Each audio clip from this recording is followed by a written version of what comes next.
సుమన్ టీవీలో మీ business promotions కోసం ఈ కింది నెంబర్ను సంప్రదించగలరు.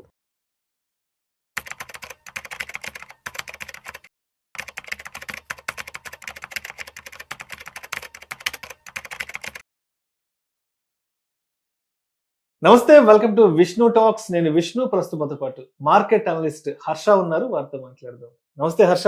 నమస్తే. Welcome to Vishnu talks and welcome to market weekend outlook. Thank you.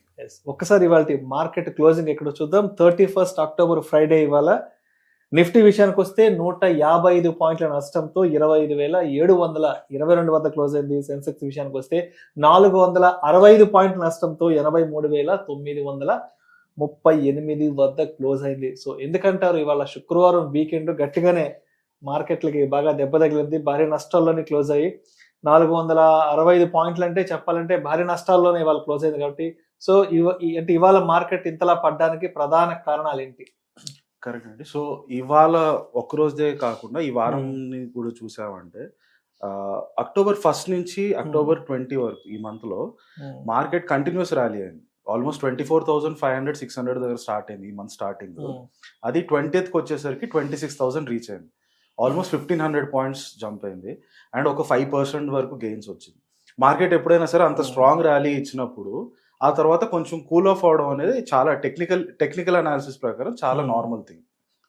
అయితే ఈ టెక్నికల్లో అంటే ఒక చిన్న పాజ్ ఇవ్వడం ఒక ర్యాలీ తర్వాత నార్మల్ పక్కన పెడితే, సెకండ్ మనం చూస్తే మంత్ ఎండ్ వచ్చేసరికి డెరివేటివ్ కాంట్రాక్ట్స్ ఎక్స్పైరీ ఉంటుంది. డెరివేటివ్ కాంట్రాక్ట్స్ ఎక్స్పైరీ ఉన్నప్పుడు కూడా సెల్లింగ్ ప్రెషర్ మళ్ళీ బాగా పెరుగుతుంది.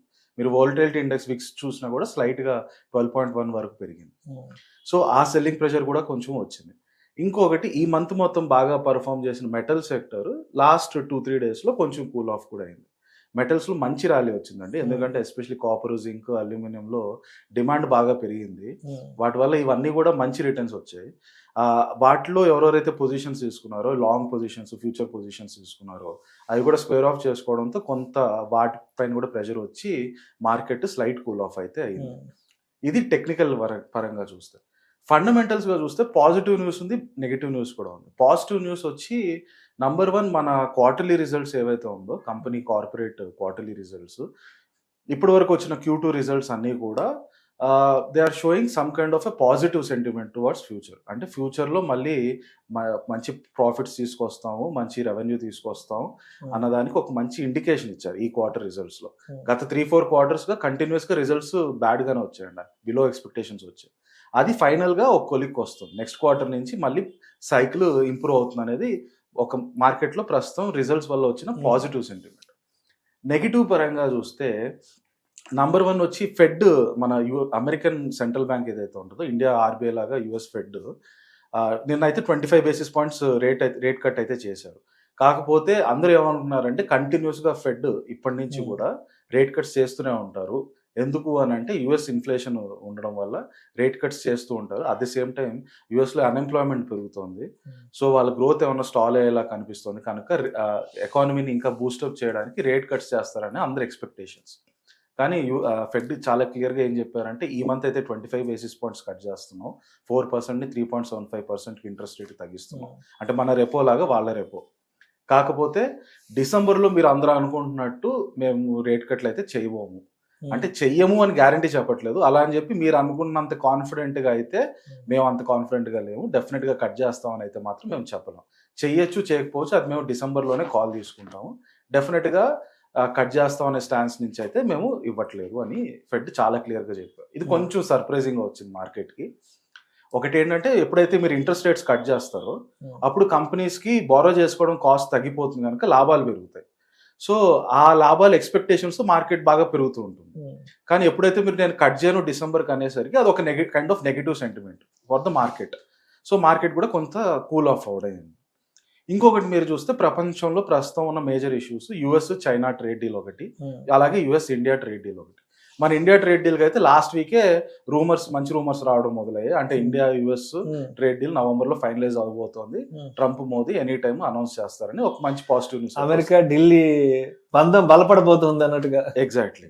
అట్ ద సేమ్ టైం అమెరికాకి మనతోనే కాకుండా చైనాతో కూడా ట్రేడ్ డీల్ చేస్తున్నారు. సో ఈ చైనాతో వాళ్ళు ఎప్పుడైతే ఈ తారిఫ్ వార్ ఏప్రిల్ నుంచి మొదలు పెట్టారో, నిన్న ఆసియాన్ సమిట్ లో అమెరికా అటు ట్రంప్ ఇటు షీ జిన్పింగ్ ఇద్దరు కలిశారు కనుక అక్కడ వాళ్ళు కూర్చొని డిస్కస్ చేశారు. ఆ మీటింగ్ లో నుంచి ఏదైనా పాజిటివ్ అవుట్కమ్ వస్తుందని ఎక్స్పెక్ట్ చేశారు అందరూ. అయితే చాలా మైల్డ్ అవుట్కమ్, అంటే 57% ఉన్న తారిఫ్స్ ని 10% తగ్గించి 47% చేస్తున్నాను అన్నాడు తప్పితే ట్రేడ్ డీల్ ఎంత ఫాస్ట్ గా అవుతుంది, తారిఫ్స్ పూర్తిగా తగ్గిస్తాం అలాంటి బుల్లిష్ స్టేట్మెంట్స్ అయితే రాలేదు. సో అది కూడా ఒక మైల్డ్, అటు నెగిటివ్ కాదు ఇటు పాజిటివ్ కాదు, ఒక న్యూట్రల్ లెవెల్లో వచ్చింది అవుట్కమ్ దాంట్లో నుంచి.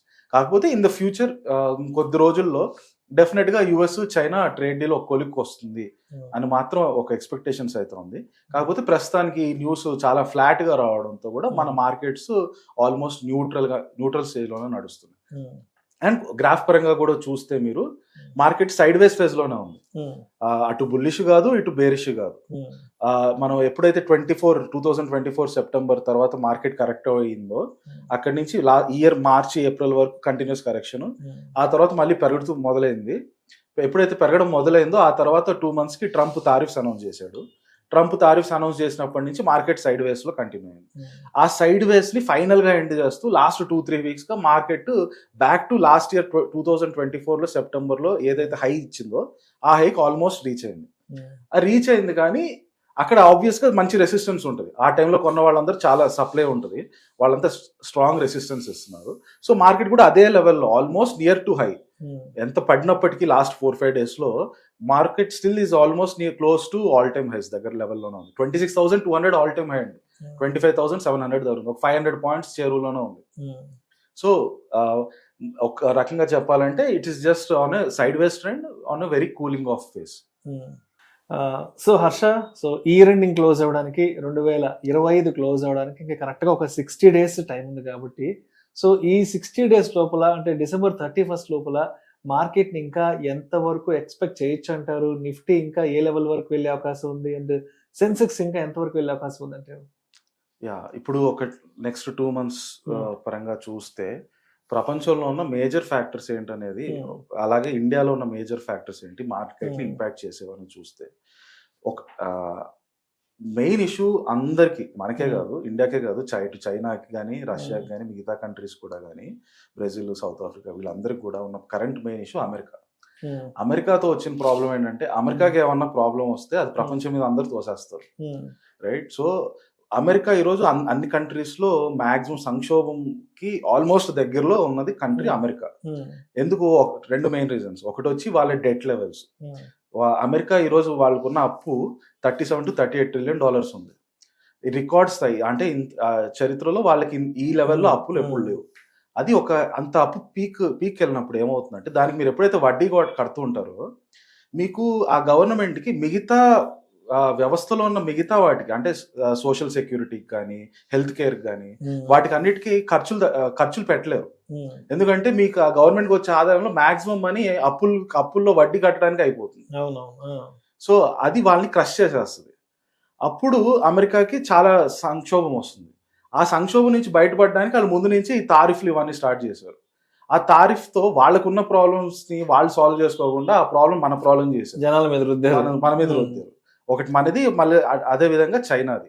సో ఈ ట్రేడ్ డీల్ అనేది ఎందుకు చేస్తున్నాం? ట్రేడ్ డీల్ చేస్తే కనీసం వాళ్ళ వరకు చూసుకుంటారు, మన మీద తొయ్యరు. ఆ ట్రేడ్ డీల్ తారిఫ్స్ తగ్గించి ఆ ప్రాబ్లం ఏదో వాళ్ళే సాల్వ్ చేసుకుంటారు, మన మీద పడకుండా అనేదానికి. సో ఆ ట్రేడ్ డీల్ ఎప్పుడు మనం ఎక్స్పెక్ట్ చేస్తున్నాం? ఇండియాకి మోస్ట్లీ నెక్స్ట్ మంత్ నవంబర్ అనేది ఆల్మోస్ట్ ఒక 3-4 months గా అంటున్నారు. చైనాది నిన్న ఒక మీటింగ్ జరిగింది, దాని ముందు ఒక 2 meetings జరిగాయి. మోస్ట్ లైక్లీ డిసెంబర్ లోపల డెఫినెట్లీ అయిపోవడానికి హోప్ఫుల్లీ అందరికి ఆప్టిమిజం ఉంది. ఈ 2 కనుక అయితే డెఫినెట్ గా మార్కెట్ కి one of the biggest speed breaker అయితే పోతుంది పైకి వెళ్ళడానికి 100%. మళ్ళీ ఒక పెద్ద ర్యాలీ కాకపోయినా కొంచెం స్లోగా ర్యాలీ పికప్ అవడానికి అయితే డిసెంబర్ లోపల 2 months లోపల ఈజీగా కనిపిస్తుంది. రెండో విషయానికి వస్తే జస్ట్ యుఎస్ ఎకానమీకే కాకుండా ప్రపంచం మొత్తంలో one of the biggest bubble ఇప్పుడు కరెంట్ ఉన్న సిచ్యువేషన్ లో ఫార్మ్ అయ్యేది ఏంటంటే అమెరికాలో ఏఐ బబుల్. ఏ అయితే పెద్ద కంపెనీస్ ఉన్నాయో గూగుల్, మెటా, మైక్రోసాఫ్ట్, అమెజాన్, వీళ్ళందరూ కూడా కొన్ని లక్షల కోట్లు, $hundreds of billions ని డేటా సెంటర్స్ కానీ ఏ ఇన్వెస్ట్మెంట్స్ లో కానీ చాలా బీభత్సంగా ఇన్వెస్ట్ చేస్తున్నారు. ఏమవుతోందంటే వీళ్ళు ఇంత మనీ దాంట్లో పోసినప్పటికీ దాంట్లో నుంచి ఇమ్మీడియట్ గా రిజల్ట్స్ రావు. అదొక టైం పడుతుంది, ఒక 5 years 10 years down the line స్లోగా రిజల్ట్స్ రావడం కనిపిస్తుంది. కాకపోతే వాళ్ళు అంత మనీ దాంట్లో పెట్టేసరికి ఏ రిలేటెడ్ ఏ కంపెనీస్ ఏవేవైనా కంపెనీస్ ఉన్నాయో ప్రపంచంలో వీటన్నిటికీ వాల్యుయేషన్స్ బాగా పెరిగిపోతాయి. అంత వాల్యుయేషన్స్ ని అందరూ ముందుకు పుష్ చేసేసినప్పుడు సడన్ గా అప్పుడు మార్కెట్ కి ఓకే ఈ ఎక్స్పెక్ట్ చేసినంత లాభాలు రావట్లేదు అని ఒక చిన్న సైన్ వచ్చినా క్రాష్ స్టార్ట్ అయిపోతుంది. యుఎస్ మార్కెట్స్ అట్లీస్ట్ 20-30% కరెక్ట్ అయిపోతుంది. సో యుఎస్ మార్కెట్ ఒకవేళ కరెక్ట్ అయితే బయట దేశాల్లో అమెరికా వాళ్ళు ఎవరెవరైతే ఇన్వెస్ట్ చేస్తారో అది కూడా వెనక్కి తీసేస్తారు. ఎందుకు అని అంటే వాళ్ళందరికి కూడా అమెరికానే సంక్షోభంలోకి వెళ్తే మిగతా దేశాలు ఇంకా సంక్షోభంలోకి అందరి పరిస్థితి అలా అవుతుంది అనేది వాళ్ళ అమెరికన్ ఇన్వెస్టర్స్ యొక్క భావం అన్నమాట. సో అమెరికా కనుక ఎప్పుడైనా సంక్షోభంలోకి వెళ్తే మళ్ళీ మనకి ఇంపాక్ట్ అవుతుంది, ఎందుకంటే మన ఎఫ్ఐఎల్ అందరూ డబుల్ బయట. మన కంట్రీ మన ఎకానమీ ప్రపంచంలో ఉన్న దేశాలన్నిట్లో ఇప్పుడు మనది బెస్ట్ ఎకానమీగా వెళ్తున్నా ముందుకి, అయినా కూడా వాళ్ళు డబ్బులు వెనక్కి తీసేస్తారు. సో దానివల్ల మన మార్కెట్స్ కూడా మళ్ళీ కరెక్ట్ అవడానికి స్కోప్ ఉంటుంది. సో ఒకవైపు యుఎస్ డెట్ బబుల్ అవ్వకూడదు, రెండోది ట్రేడ్ డీల్స్ కొంతవరకు ఒక క్లోజర్ కి రావాలి, మూడోది ఏ బబుల్ అయితే బర్స్ట్ అవ్వకూడదు. ఈ మూడు కనుక మనం అజ్యూమ్ చేసుకుంటే మార్కెట్ డెఫినెట్లీ ఆల్రెడీ మన 26,277 ఆ పీక్ దగ్గర నుంచి హై పొజిషన్ లోకి డెఫినెట్ గా డిసెంబర్ లో రావడానికి స్కోప్ ఉంటుంది. సో హర్ష, అంటే ఇవాల్టి మార్కెట్ ఫాల్ కి ఏ కూడా కొంత కారణం అంటూ కూడా జస్ట్ ఇప్పుడే ఏదో 1-2 ఆర్టికల్స్ కూడా చదివాను కొన్ని వెబ్సైట్స్ లో. ఏంటంటే ఇవాళ మార్కెట్ ఫాల్ కి ఏకి ఉన్న సంబంధం ఏంటి అసలు? Yes sir. సో నిన్న నైట్ అంటే మనకి నిన్న నైట్ అమెరికాలో మార్నింగ్ వాళ్ళకి మన మెటా కంపెనీ ఏదైతే ఉందో అంటే ఫేస్బుక్, వాట్సాప్, ఇన్స్టాగ్రామ్ దీని ఓనర్ మెటా కంపెనీ వాళ్ళు Q3 రిజల్ట్స్ అనౌన్స్ చేశారు. ఆ రిజల్ట్స్ లో ఆశించిన దానికంటే ఒక 20% వచ్చాయి ప్రాఫిట్స్. అంటే మీరు 100 రూపీస్ ప్రాఫిట్స్ ఎక్స్పెక్ట్ చేస్తే మీకు వచ్చింది 20 రూపీస్ ప్రాఫిట్స్. కారణం ఏంటి అని చెప్తే మొత్తం వాళ్ళు అందరూ కలిసి స్టడీ చేస్తే ఆ కంపెనీ రిజల్ట్స్ ని దాంట్లో తెలిసింది ఏంటంటే వీళ్ళు మాక్సిమం ఏ రిలేటెడ్ డేటా సెంటర్ వీటిలో ఇన్వెస్ట్మెంట్లు చేస్తున్నారు, వాటి ఖర్చులు బాగా పెరిగిపోతున్నాయి, కానీ వాటిలో నుంచి బయటకు అవుట్పుట్ అయితే రావట్లేదు ఇంకా. రైట్. సో ఎప్పుడైతే మీరు వీటి వెనకాల అంత డబ్బులు పోసారు, ఈ డబ్బులన్నీ ఎక్కడి నుంచి వస్తున్నాయి? ఈ కంపెనీస్, ఏ కంపెనీ అయినా సరే ఫస్ట్ ప్రోడక్ట్ ఏదో ఒకటి అమ్ముతారు, దాని నుంచి రెవెన్యూ వస్తుంది, దాంట్లో నుంచి ఖర్చులు తీసేస్తే ప్రాఫిట్స్ వస్తాయి. ఆ ప్రాఫిట్స్ లో నుంచి కొన్ని క్యాల్కులేషన్స్ చేసినప్పుడు క్యాష్ ఫ్లోస్ అని వస్తాయి. అంటే మీరు డెప్రిసియేషన్ యాడ్ చేయడము, లేకపోతే మీ వర్కింగ్ క్యాపిటల్ ఎక్స్పెండిచర్ మీరు అవన్నీ తగ్గించుకున్న తర్వాత సబ్ట్రాక్ట్ చేసిన తర్వాత ఫైనల్ గా మీకు క్యాష్ ఫ్లోస్ మిగులుతాయి. ఈ ఎక్స్ట్రా క్యాష్ ఫ్లోస్ ని ఈ పెద్ద పెద్ద companies meta, Amazon, Google, Microsoft వీళ్ళందరూ కూడా తీసుకెళ్లి ప్రస్తుతం వీళ్ళందరూ ఏ డేటా సెంటర్లో బీభత్సంగా ఇన్వెస్ట్ చేస్తున్నారు. సో వీళ్ళ క్యాష్ ఫ్లోస్ కూడా ఒకప్పుడు $100 వస్తే అది ఇప్పుడు ఒక $10 తగ్గిపోయింది. కారణం ఏంటంటే వచ్చిన డబ్బులు వచ్చినట్టు ఏ కేపెక్స్ లో పెట్టేస్తున్నారు, కానీ దాంట్లో నుంచి రిజల్ట్స్ అవుట్పుట్ అయితే ఇంకా రావట్లేదు. సో మార్కెట్ కి ఫస్ట్ టైం ఈ క్వార్టర్ లో కొంచెం భయం వచ్చింది. అసలు వీళ్ళు ఇంత డబ్బులు దాని వెనకాల పోస్తున్నారు, దీంట్లో నుంచి నిజంగా డబ్బులు బయటకు వస్తాయా? అంటే ఒక రకంగా చెప్పాలంటే ఇప్పుడు మన విజయమాలే ఉన్నాడు, హ్యాపీగా బియర్ కంపెనీ పెట్టుకొని చాలా డబ్బులు సంపాదించాడు, దాంట్లో నుంచి తీసుకెళ్లి ఎయిర్లైన్ కంపెనీలో పెట్టాడు. ఎయిర్లైన్స్ ఏంటి, అదొక బిజినెస్, దాంట్లో మీరు ఎంత డబ్బులు పోస్తుంది దాంట్లో నుంచి డబ్బులు బయటకు రావడం చాలా కష్టం. రైట్. సో అంత మంచి బిజినెస్ ఉన్న అతను మొత్తం బిజినెస్ ని చెడగొట్టుకున్నాడు, ఎందుకంటే దాంట్లో వచ్చిన లాభాలన్నీ తీసుకెళ్లి ఒక చెత్త బిజినెస్ లో ఇన్వెస్ట్ చేశాడు.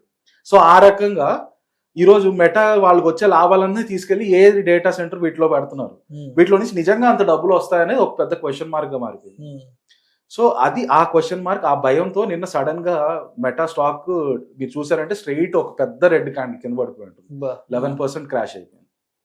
అండ్ ఇది జస్ట్ ఒక స్టార్ట్ అండి, ఫ్యూచర్ లో ఎన్విడియా కానీ అమెజాన్ కానీ వీటన్నిటి మీద కూడా ప్రభావం ఉంటుంది. మార్కెట్ చాలా చాలా ఇప్పటికే మీరు చూసారంటే ఓపెన్ అయ్యాయి, మన ChatGPT ఒక మెయిన్ హెడ్ శామ్ ఆల్ట్మన్ కానీ, అమెజాన్ జెఫ్ బెజోస్ కానీ, ఇలాన్ మస్క్ కానీ వీళ్ళందరూ కూడా చెప్పారు ఆల్రెడీ ఒక బబుల్ లాగా ఫార్మ్ అయిపోయింది, అది ఎనీ టైం బర్స్ట్ అవడానికి కూడా స్కోప్ ఉంది.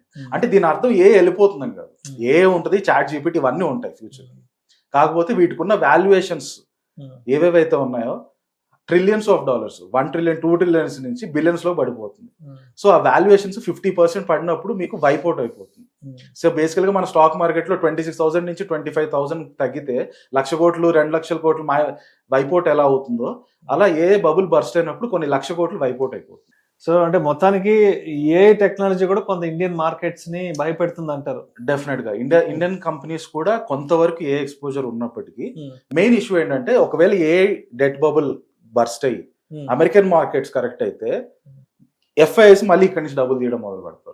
రైట్ రైట్ ఎందుకంటే వాళ్ళకి అమెరికాలో ఏ ప్రాబ్లం వచ్చినా మిగతా దేశాలు అన్నిట్లో నుంచి డబ్బులు బయట తీసేస్తారు. Right sir right sir. So అది ఎప్పటికీ ఉంటుంది. అంటే ఎప్పటికంటే మేబీ ఇంకో 10-15 ఇయర్స్ అమెరికా అగ్రస్థాయిలో ఉన్నంత వరకు ఆ ఇంపాక్ట్ ఉంటుంది.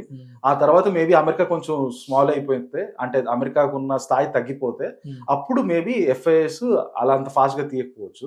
బట్ అట్ ద మూమెంట్ అటు ఏ బబుల్ బర్స్ట్ అయినా, అమెరికాలో డెట్ ఏమైనా ప్రాబ్లం వచ్చినా, ఏది జరిగినా కూడా ఎఫ్ఐఎస్ ఇండియాలో నుంచి డబ్బులు తీయడం, దానివల్ల మన మార్కెట్స్ కూడా కొంత కరెక్ట్ అవడం అనేది డెఫినెట్ గా జరుగుతుంది.